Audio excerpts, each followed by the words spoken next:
రాజకీయాల్లో కూడా శాసించే స్థాయికి ఎదిగారు మన మహిళలు. అది ఇప్పుడు ఉండే గొప్పదనం మన స్త్రీల గురించి. దానికి కారణం మూలకర్త మన ప్రియతమ నాయకుడు నందమూరి తారక రామారావు గారు.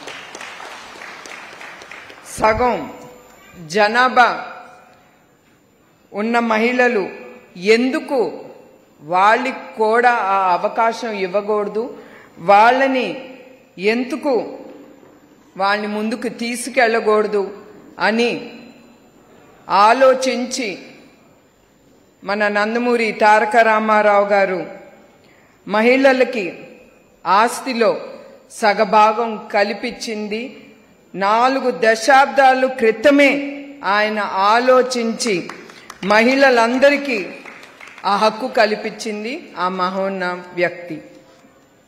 అట్లానే తిరుపతిలో మహిళ ప్రత్యేక యూనివర్సిటీ ఏర్పాటు చేశారు. అట్లానే రాజకీయాల్లో అవకాశాలు కూడా ఆయన ఇచ్చారు. సమాజంలో ఒక స్త్రీ ఎప్పుడు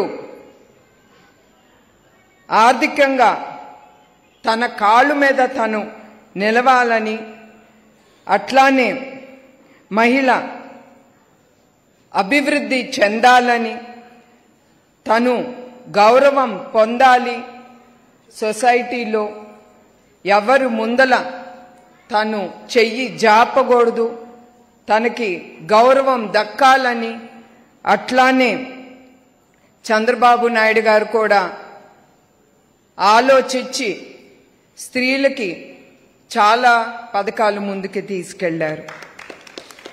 మా ఇంట్లో నా తండ్రి మాత్రమే కాదు, చంద్రబాబు నాయుడు గారు కూడా మహిళా శక్తి గురించి ఆయన ఆలోచించి ప్రత్యేక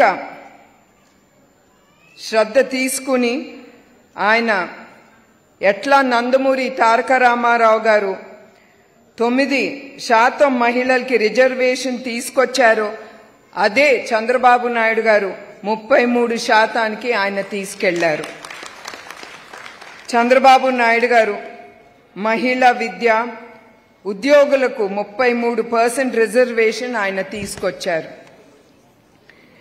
మహిళను ఆర్థికంగా అభివృద్ధి చేయడానికి ఆ రోజులో చంద్రబాబు నాయుడు గారు ఆలోచించి డ్వాక్రా సంఘాలు అనే ముందుకు తీసుకెళ్లి తద్వారా అప్పుడే 65,11,000 మంది ఎప్పుడు ఆయన స్థాపించారో ఎమ్మటే అంతమంది మహిళలు ఆ డ్వాక్రా గ్రూప్ ద్వారా లబ్ధి పొంది ముందుకెళ్లారు. అట్లానే దీపం పథకం కింద, ఎందుకంటే ఆయన కూడా చూశారు మహిళలు కట్ల పొయ్యి మీద అప్పుడు వంటలు చేసేవారు. చాలా ఆలోచించి ఆయన దీపం పథకం ఆయన ముందుకు తీసుకెళ్లి తద్వారా దాని ద్వారా మహిళలు కూడా చాలా లబ్ధి పొందారు. అదే కాకుండా ఇప్పుడు కూడా 3 గ్యాస్ సిలిండర్లు ఫ్రీ ప్రతి కుటుంబానికి ఆయన అనౌన్స్ చేశారు.